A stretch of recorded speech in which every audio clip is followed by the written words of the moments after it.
You've been making some really good points here about the struggle of live streamers, the amount of time that he's been putting in.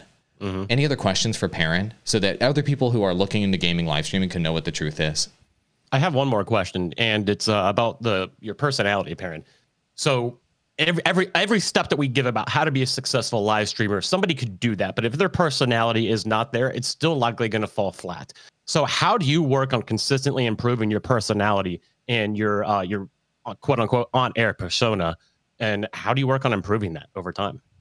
Yeah, this is one of the more fun parts of streaming for me personally, but it also is where it gets time intensive. So the real secret is when I'm not streaming, I'm probably watching other streamers. Even when I'm working, I have multiple monitors. I probably have a stream in the background. And when I'm going downstairs to cook dinner, I probably throw a stream downstairs. Why?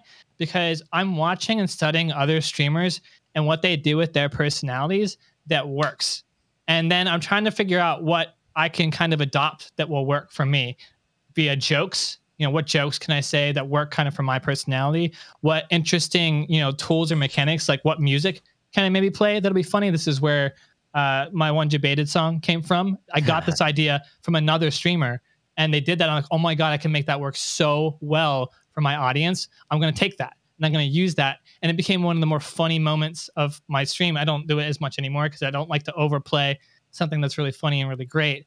But a lot of it is just trying to figure out in my own personality how to become an entertainer, because it can't just be me sitting here playing video games. That's the biggest misstep that every streamer will make, is that you just being you can be entertaining, but you have to take it a step further. You have to learn how to be somebody who is entertaining. You have to learn how to be an entertainer. You have to learn, how do I tell jokes? How can I do accents? How can I say things in funny ways to make people laugh?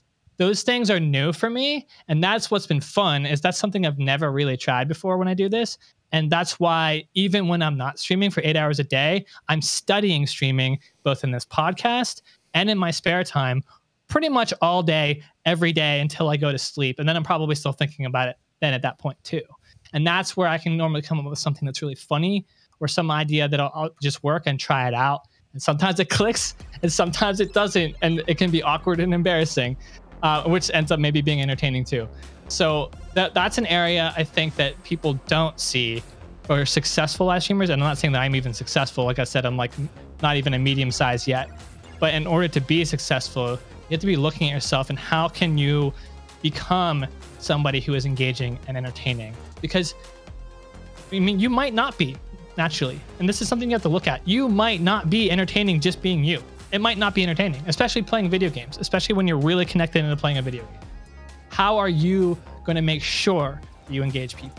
How are you going to focus and work on those skills? Because those are skills just as much as setting up your live stream, having the alerts, and doing all the technical stuff. I think that's the secret sauce that a lot of streamers miss. And that's one of the hardest things to do because it requires a lot of self-criticism and being able to try to learn and improve.